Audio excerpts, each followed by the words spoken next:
um circuito que eu conheço o circuito e eu sei que ele é obrigatoriamente, né, na sequência, em standby, ter essa tensão aqui, ó, de 1.8 e não tem, o que eu tenho que fazer? Eu tenho que checar o circuito que gera 1.8.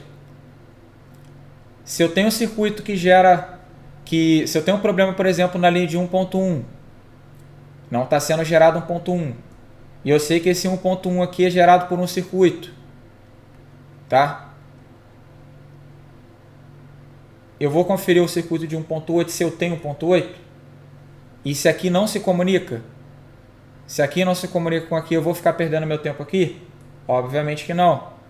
Eu vou seguir a minha análise de acordo com a fonte que não está funcionando, tá? Isso aqui, pessoal, nós estamos na ponta do iceberg, ok?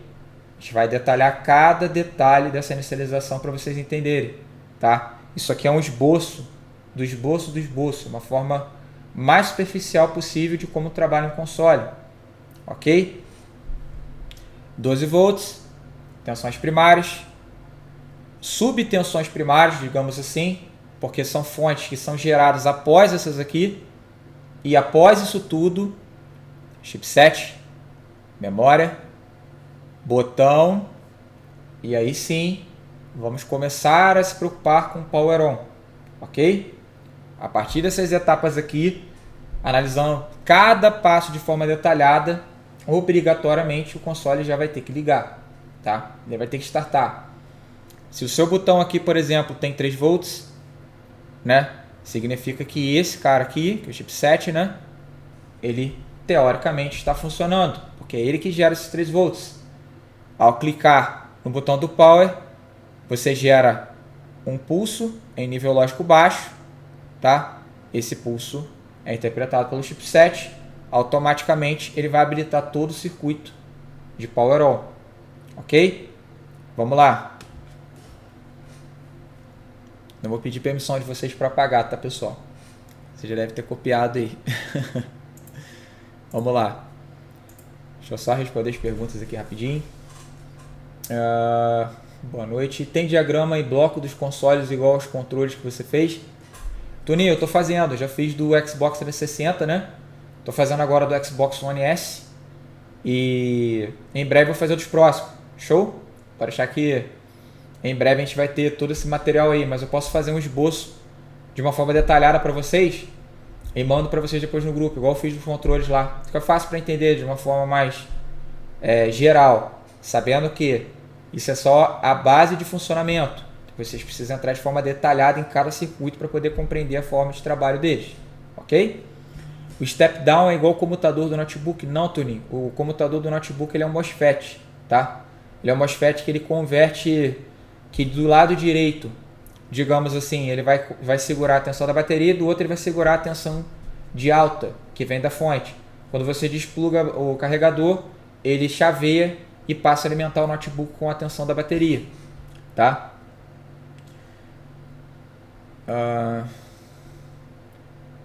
Seria Bootstrap? Não, Bootstrap ele é uma outra coisa. Inicialização do PS4 é a mesma coisa? Vou falar agora sobre ela, Ricardo. Vamos lá. PS4. Qual a diferença do PS4, pessoal? O PS4, nós temos uma fonte com 2 saídas, ok? Nós temos uma saída de 12 volts e nós temos uma saída de 5 volts. Esse esquema aqui, pessoal, tem o mesmo esquema que tem no PS4, Xbox 360, PS3, Xbox One Fat. Ok? Que eu vou falar para vocês agora. Então vamos lá. A fonte do PS4 ela tem 2 saídas. Vocês vão perceber lá que ele tem um pinozinho, né? Que você encaixa lá dentro da fonte, terminalzinho. Esse terminal é o de 12 volts. E vocês vão ter um cabinho, né? Cabinho quadradinho lá com 4 e 5 saídas, dependendo do projeto, que vai estar com 5 volts. Aqui interessante que os 5 volts aqui é até mais fácil para você entender. Os 5 volts aqui já é o primário. já é o standby. Ok? A fonte só arma os 12 volts aqui, ó, em power on. Tá? Aqui só vai ser armado quando o console startar. Quando você clica no botão do power on é armado. Tá? Esse vale para a mesma coisa para o 360. Tá? Só que 360 é tudo feito dentro do mesmo plug. Né? Não tem dois cabos, é um plug só, mas ele tem um lado que ele é 12 volts e um lado que ele é 5 volts. Tá? Então, ó, os 5 volts vai lá, vai plugar no console, vai passar por um circuitinho ou mais de um circuito, dependendo do projeto, tá? Vai passar por um CI. No caso do PS4 que a gente está falando aqui, tá, pessoal? Vai passar por um CI. Esse CI, ele vai converter algumas tensões, ramificações, né, de standby. 1.2 vai ter 3 volts, né? Os mesmos 3 volts que a gente falou para vocês, porque tem que ter 3 e tem que ter 5. Vai sair também um 5 volts aqui, né? E mesmo esquema que a gente falou, né, anteriormente. A grande diferença é que nesse caso aqui do projeto do PlayStation 4, essas duas tensões aqui, ó, elas vão chegar lá no CXD, tá? Ele também, em alguns pinos, ele também pega amostras das outras ramificações, tá? Vai chegar lá no CXD. O CXD, da mesma forma, ele vai pegar, vai ter uma saída para o botão, né? Botão do power. Só que o CXD, pessoal, ele é um pouco diferente, a forma de trabalho dele, porque ele tem um outro CI que trabalha com ele, que é chamado Syscon.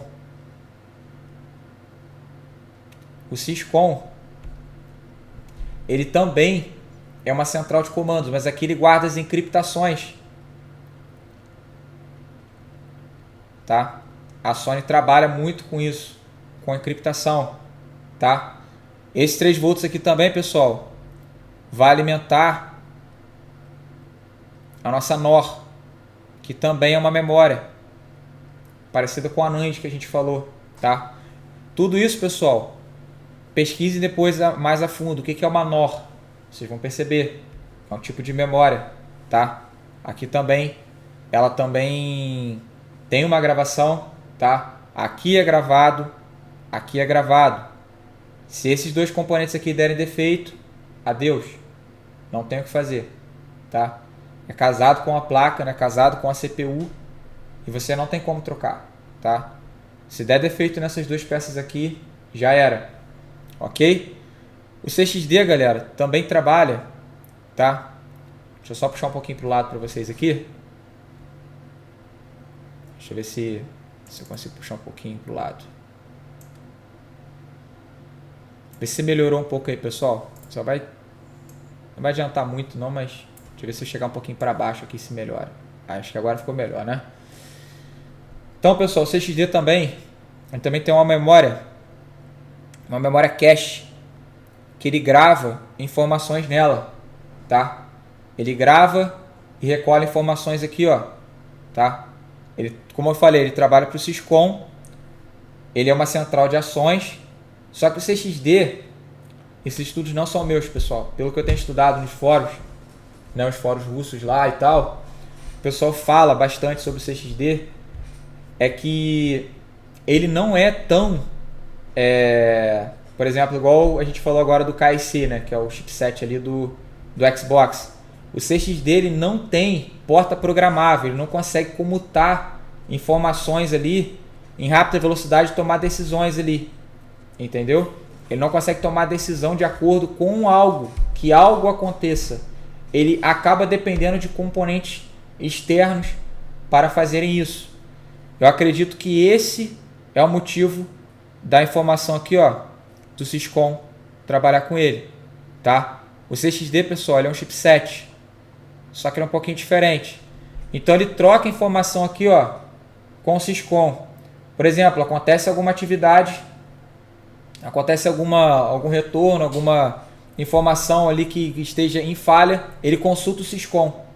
E o Syscom trabalha para a APU, né, para a CPU. Então, aqui é uma troca de informações, aqui é uma memória cache e aqui seria a NOR. Tá? Basicamente, o standby é dessa forma que funciona. Tá? Como saber que o Syscom está ruim? Difícil. É difícil. Pessoal, vocês vão se deparar com um grande problema quando vocês forem consertar a console da Sony. Como eu falei para vocês nos controles, não tem informação.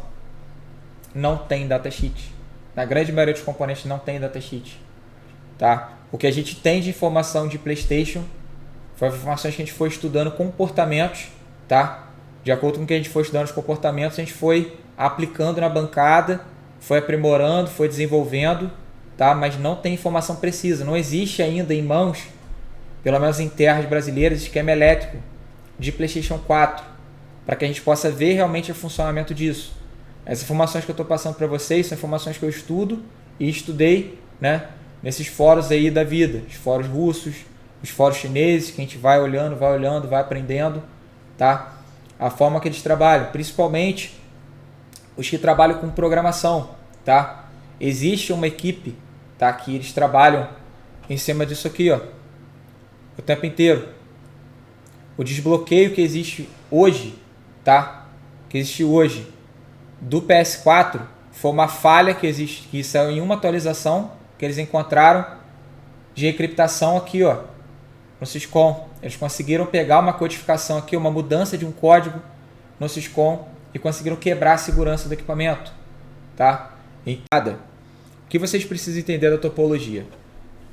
Quando a gente fala de topologia meia ponte, significa que eu tenho uma tensão de alta, tá, dos consoles, estamos falando propriamente de 12 volts, ok?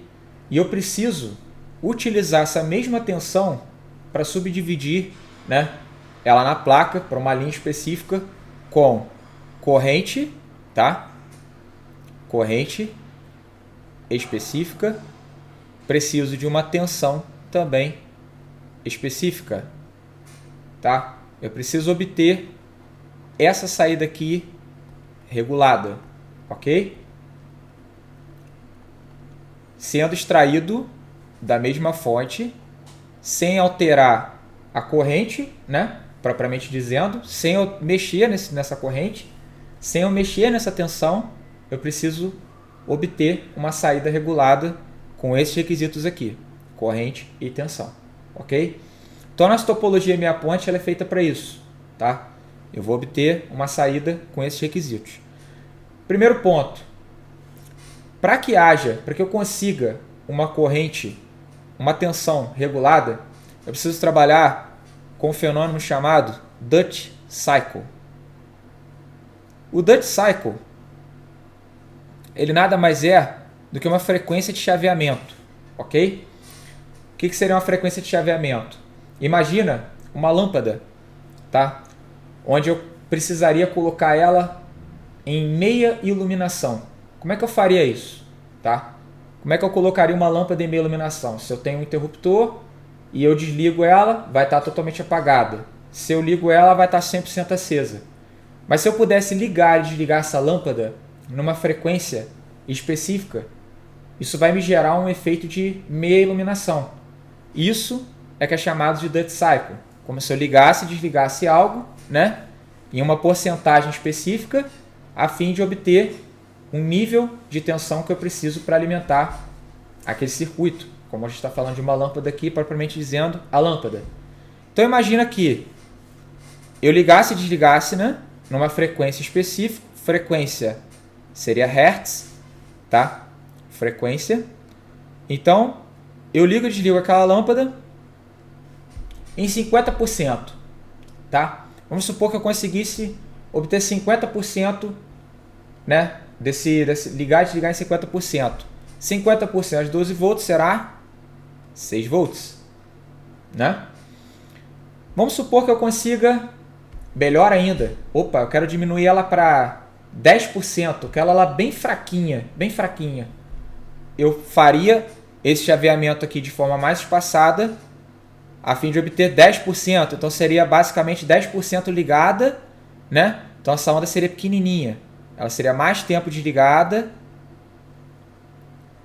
do que ligada. Então eu diminuiria aqui o tamanho dessa onda. Então se eu diminuir o tamanho dessa onda, obviamente eu vou obter aqui 10% seria 1.2 volts. E se fosse ao contrário, eu quero 90%. 90%. Tá? Então aqui vai ser 10.8 volts. Aí já seria o contrário. Ela ficaria mais tempo ligada, pouquinho tempo desligado. Tá? Seria basicamente isso aqui. Aí aqui estou colocando um Dutch em 90%. Então eu obteria 10.8 volts.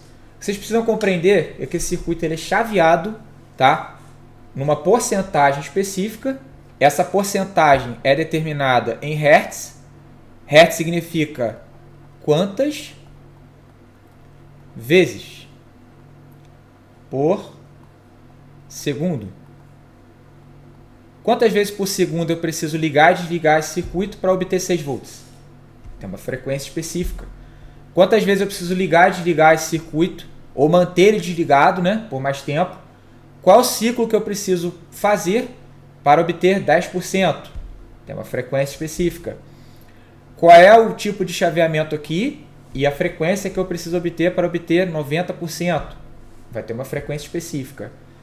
Quem determina essa frequência, pessoal? Quem vai determinar essa frequência? O nosso PWM, né, o nosso sincronizador PWM, através de 2 MOSFETs. Um de alta e um de baixa. Ele vai chavear esses dois, né? Vai chavear esses dois enquanto um liga, o outro desliga, enquanto um liga, o outro desliga, enquanto um liga, o outro desliga, a fim de obter a saída regulada, da mesma forma que a gente mostrou aqui.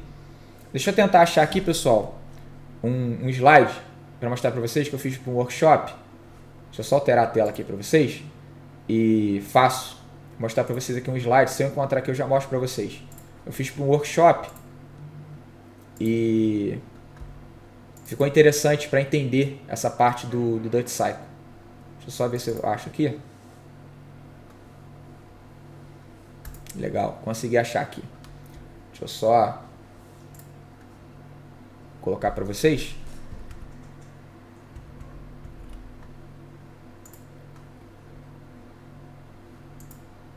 Isso vai estar abrindo para vocês aí, ó. Ver se vocês vão conseguir compreender o ajuste de frequência, tá? Eu fiz isso aí para um workshop que eu participei. E ó, percebam que o LED, quando aumenta a porcentagem de ligado, o LED está mais aceso. Quando diminui a porcentagem, ele está mais apagado. Então é exatamente assim que funciona a nossa tensão, né? A nossa saída regulada. Quanto mais tempo ligado, mais vai obter tensão na saída. Quanto mais tempo desligado, menos vou obter na saída. Então, através desse Duty Cycle, dessa frequência de modulação, é que ele vai conseguir obter a saída regulada. Tá? Se você pegar o osciloscópio e você for direto lá no gate dos MOSFETs, como a gente vai falar agora posteriormente, você vai ver exatamente esse tipo de ciclo lá. Ou seja, você vai perceber que o de cima e o de baixo eles estão trabalhando em uma porcentagem, né, num Duty Cycle, que é a porcentagem de modulação que ele vai estar trabalhando, e você vai ver que a saída vai estar regulada de acordo com essa frequência. Então, se vocês querem entender MOSFET, vocês precisam entender que eles são ligados e desligados, né, são chaveados, a fim de obter uma saída regulada. E quem é chaveado, pessoal? Nós falamos na aula anterior sobre indutímetro, né, sobre indutor, perdão, e a gente falou que eles são a bobina, né? É stand-by total, tá? Então, na parte A da nossa aula de hoje, vamos analisar toda essa sequência, tá? E na parte B, vamos analisar o secundário, ok? Então, vamos lá, senão vocês vão navegar aqui. Tem duas formas da gente fazer, pessoal. Vocês podem pegar essa referência aqui, ó, V12P0 from PSU, né? V12P0 from PSU. PSU a gente sabe que é a fonte. Então a primeira tensão a ser habilitada na placa são os 12 volts. Tá? São os 12 volts. Tem um desses do FET? Tem sim, Fagner. Tem o do FET também. Vou estar disponibilizando para vocês aí. Tá? Igual nos esquemáticos de Note. Exatamente, José Jackson. Exatamente igual. Então vamos lá. Primeira fonte. Primeira tensão a ser alimentada aqui, ó, é os 12P0 que vai vir, né, propriamente dizendo, da nossa fonte de alimentação, tá? Vou dar segmento aqui às páginas, que vocês vão perceber que está detalhado, componente por componente, página por página. E nós vamos entrar no esquemático para analisar cada circuito aqui. Então vamos lá. V12P0, tá? Ele me dá uma referência aqui, ó, bem próximo do conector, se vocês olharem ali, ó, J9B1, né? Vamos confirmar aqui quem é o J9B1. J9B1, né? Nosso conector da fonte está bem próximo. Ele diz que primeiro indutor, né, a primeira bobina a ter 12 volts é essa aqui, ó, tá? Que é a, deixa eu abrir aqui, L9B1, que está ao lado de 3 capacitores. Então, ó, você vai pegar o seu multímetro, vai colocar em escala de volts, né, corrente contínua, vai aterrar a ponteira preta e a ponteira vermelha você vai medir nesta bobina, ok? Você vai medir nela e vai ter que encontrar aqui 12 volts. 12 volts que vai chegar da fonte, né? Sabemos que a fonte do Xbox One S, ela é plugada aqui, ó, nesses terminais, ok? Então, ó, vamos ter aqui 12 volts chegando nessa bobina, né? Primeiro passo, não tenho 12 volts, quem que eu vou checar? Fonte. Outra informação importante, meça a fonte fora da placa e é na placa, ok?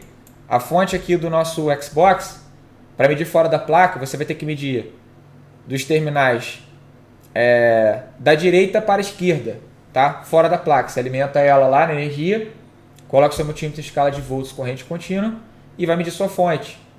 Se sua fonte tem 12 volts e quando você pluga na placa não tem 12 volts, você vai checar se você tem um possível curto nessa linha, ok? Como é que você vai fazer isso? Vai colocar lá em escala de diodo ou escala de continuidade e vai checar o valor de resistência da linha, tá? 12 volts, pessoal, tem que ter 1.40 a 1.408, né, em escala de diodo. Aqui eu tenho o quinto dígito. Ou, né, se você medir em escala de ohms, tem que ter 51.79K. Beleza? Isso aqui foi medido com uma placa em funcionamento. Se você tiver valores aqui próximo a zero ou zero, né, vírgula alguma coisa, você tem um curto nos 12 volts dessa placa, ok? Qual é a forma mais segura de você injetar tensão em 12 volts, pessoal? Injeta somente 1 volt. Se você tem um curto total, não é necessário injetar 12 volts numa linha. Começa trabalhando com a sua fonte em 1 volts, 3 ampere. Configura ela para 3 ampere, solta um fiozinho ali, injeta a tensão e coloque, para quem tem câmera térmica, usa a câmera térmica para bater a placa, né, para ver quem vai esquentar. Quem tem papel térmico, usa papel térmico. Quem não tem nenhum dos dois, vai no dedômetro mesmo, tocando os componentes. Cuidado para não se queimar, tá? Mas 1 volt, 3 ampere, o componente ele vai aquecer, mas não vai estourar, ok? Se não conseguir com 1 volt, né, se não conseguir aquecer o componente suficiente, você pode simplesmente colocar até 3 volts, tá? Ou sobe a corrente, libera a corrente, bota a corrente no máximo da sua fonte. Se a sua fonte trabalha com 5 ampere, deixa em 5 ampere. Se trabalha com 6 ampere, deixa em 6 ampere. Se trabalha com 10 ampere, deixa em 10 ampere. O importante é que você consiga liberar a corrente para que ela flua e você consiga identificar o componente causador, tá? Então, é isso. Eu amo usar Breu. Boa, Fagner. Breu é bom também, tá? O Breu é tranquilaço de usar. Mas só que o problema do Breu é que você tem que saber mais ou menos qual setor que está o problema, né? Porque essa placa é uma placa um pouco grande. E para você preencher essa placa toda com fumaça de Breu aí, você vai gastar bastante Breu. Então é importante você compreender os circuitos que trabalham com 12 volts. Basicamente a placa inteira, digamos assim. Mas os mais crônicos de se pegar, tá? Que causam um problema em 12 volts, pessoal, são os MOSFETs de alta, tá? Que trabalham com alimentação de 12 volts. Então vocês vão olhar, dar uma atençãozinha maior para os MOSFETs, tá? Os MOSFETs laterais, os MOSFETs de baixo. Aqui, ó, tem mais MOSFETs também. Então dá uma atençãozinha específica para os MOSFETs de alta, né? Que a gente aprendeu ontem que eles são alimentados com 12 volts. Ok? Deixa eu ver aqui. Eu sinto com a pata a pata. Depois lanço o breu para saber onde mais ou menos. VRM é o que mais traca 12 volts. Na grande maioria sim, Fagner, é bem comum, tá? Lucas, recomenda alguma câmera térmica chavadas para celular? Sim. SICK Compact XR. Melhor câmera que vocês vão encontrar aí, térmicas para uso de consoles, celulares, enfim. Ela é muito, muito, muito precisa, tá? Então, beleza, pessoal? Vocês vão verificar quem está esquentando e vão checar. Lembrando que, né, você precisa entender o funcionamento do componente para você poder fazer a substituição, para saber se realmente é ele o causador, tem que medir, né? Mas na grande maioria vocês vão pegar. Qual o nome? Deixa eu digitar para você no chat aqui. SICK Compact XR. Show? Essa câmera é a câmera da vez aí, tá? É muito top. A câmera, essa SICK Compact XR é a melhor câmera do mercado, não tem pra ninguém. A única câmera que bate frente com ela é a da Qianli, tá? A da Qianli realmente é exorbitante ali o nível de precisão dela. Mas a SICK, cara, dessas câmeras não tem igual. Eu já peguei o consumo dela em 2 graus de temperatura diferente do ambiente e ela destacou o componente para mim. Então é bem diferencial. Eu uso óxido isopropílico beijo, também dá certo, Marcos. Tranquilo. Dá certo também. Câmera térmica para achar o defeito é certeza o melhor. Um spray congelante para ajudar, melhor ainda. Spray congelante é ótimo, Pedro. Ótimo. Também é uma ótima solução para encontrar curto, tá? Eu costumo verificar se as bobinas da APU estão em curto com os 12 volts antes de injetar tensão para não causar danos à APU. Sim, Igor, é por isso que eu falei para trabalhar com 1 volt, tá? Pessoal, aprenda uma coisa. Se você não conhece o circuito e você sabe que ele está em curto, tá? Você mediu, você sabe que está em curto. Eu não sei qual tensão, não tenho esquemática, não tenho nada. Vocês podem injetar 1 volt 3 ampere, tá? 1 volt 3 ampere. Se quiser melhorar mais ainda, bota 1 volt 2 ampere. Vocês não vão queimar nada, tá? Garanto para vocês, não tem como queimar componente com 1 volt 2 ampere, tá? Se quiser deixar 3 ampere, tranquilo. Se tiver curto total, se a linha realmente estiver em curto, você vai identificar o causador e não vai queimar nada, tá? 1 volt 2 ampere a 3 ampere. Sabemos que quando existe um curto, você tem uma queda de tensão. Então, ou seja, a placa ela não vai ser alimentada com volt. 0, alguma coisa. Impossível de você queimar um componente injetando 1 volt. Ok? Não sei qual a tensão de trabalho daquela linha. Sei que ela está em curto. Preciso injetar tensão. 1 volt, 2 ampere ou 3 ampere. Sem problema. Ok? Pega uma CAT S61. A CAT S61, Emanuel, o grande problema dela é que ela tem desincronização da lente térmica com a lente ótica, tá? E aí ela realmente não... Ela espareia um pouco a imagem, mas é uma excelente câmera, ok? Dá para usar também, tá?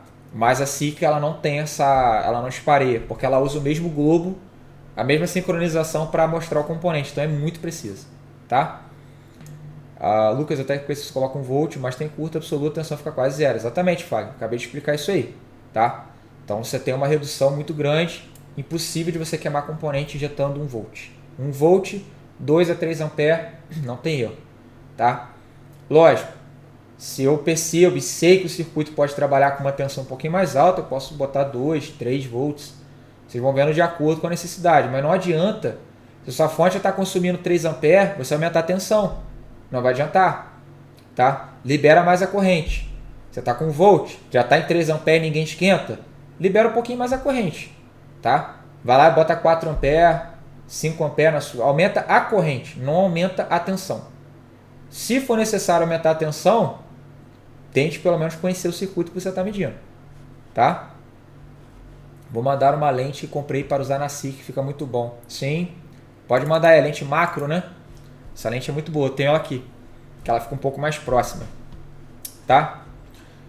Então vamos lá. Vemos lá que a primeira tensão, né, vai ser a 12P0. Já falamos dela.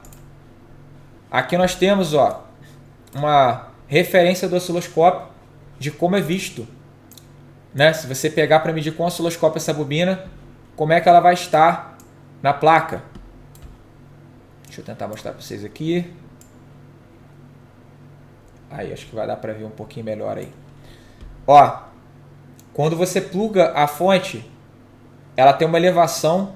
Esse pico aqui, pessoal, nas bobinas que vocês vão medir, geralmente é o pico de ativação, tá? Quando vocês fizerem uma aula de osciloscópio aí, vocês vão saber o que significa. Isso aqui significa que ela começou a ativar. Ela já vai estar sendo alimentada e ela é automática. Geralmente, quando ela é alimentada, ela já começa a trabalhar, tá?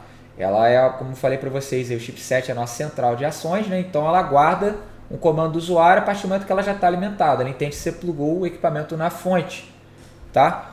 Então, ó, vamos lá para o nosso diagrama. Fonte. Passou pelos 5 volts, tem 1.2, aqui em cima tem os 3 volts, tem uma alimentação na KSB, tá? A KSB vai estar alimentada, juntamente a nossa NAND também vai estar alimentada, pessoal, tá? A NAND ela também precisa ser alimentada, alimentada com 3 volts. Então, a NAND vai estar alimentada, a KSB vai estar alimentada. Então, já faz sentido o equipamento funcionar. Porém, para a KSB funcionar, ela precisa de um clock, tá? Lembra daquela estrutura, ela precisa ter um relógio ali de trabalho, ela precisa ter uma frequência. E tem esse cristal, que é o cristal de 25 MHz, todo mundo passa batido, tá? Cristal, galera, se mede com osciloscópio ou com frequencímetro. Se você tiver um frequencímetro bom, você pode medir também, tá? Então, ó, cristal, vai precisar medir, tá? Ver a oscilação dele se está ok. E aí sim, vocês vão ter essa tensão voltando aqui, ó. Eu uso essa tensão aqui como referência para saber se a minha KSB está com problema, por isso que eu até coloquei para vocês, tá? PSU V12P0 Enable, porque esse Enable de 12 volts ele só vai sair da KSB quando ela está ok. Na grande maioria das vezes, se o equipamento não liga, se só fica aquele barulho de plim plim, confere se está saindo ali a tensão de 3.2, tá? Geralmente quando faz aquele barulho de plim plim, o equipamento não starta. Se o problema for na KSB, geralmente ele não gera aqui, ó. Tá? Não gera esse 3.2. Já é um atalho para vocês utilizarem para medir na bancada de vocês, ok?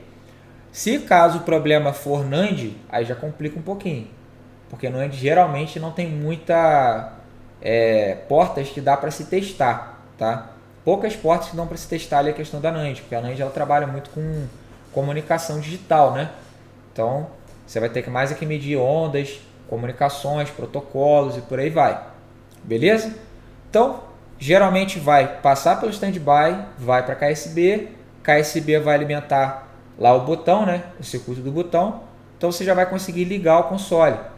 Vai ter retorno de 3.2 para habilitar os 12 volts da fonte, tá? A partir do momento que habilita os 12 volts da fonte, ela dispara, né, a sequência de inicialização. Na sequência de inicialização, todos os circuitos que compõem a topologia meia ponte, que trabalham com sincronizador PWM, MOSFET de alta, MOSFET de baixa, indutor, né? Aquela mesma estrutura que vocês viram na aula anterior, serão acionados, tá? Lembrando, o MOSFET de alta precisa ser alimentado com 12 volts, tá? O MOSFET de baixa precisa estar aterrado, aquela mesma análise que fizemos anteriormente. Então, tudo isso vocês precisam estar vendo para poder chegar a diagnóstico de Xbox 360, tá? Não é só pegar, tô com a Xbox aqui que faz plim plim. Faço o quê? Troca USB? Não, vou medir. Vou medir ela para ver como é que ela funciona. Vou ver como é que ela trabalha. Vamos ver esse pulso aqui, ó. V12P0 Enable. V12. Deixa eu ver se é isso aqui mesmo. V12P0 underline enable. Underline enable. Vamos lá. Aqui, ó. Já sai de uma GPIO, né? Então, ou seja, é das portas programáveis da KSB. Percam tempo, galera, analisando as GPIO, tá? GPIO são as portas que fazem tudo acontecer, tá? Outra coisa que eu estive estudando, que é importante, e principalmente estava fazendo até um estudo hoje à tarde sobre o Xbox One S. Estou próximo aí de conseguir extrair aí o nosso tão querido debug, né? Debug mode aí para a gente conseguir chegar a diagnóstico, aí sem ficar às cegas, tá? Estou bem próximo aí de conseguir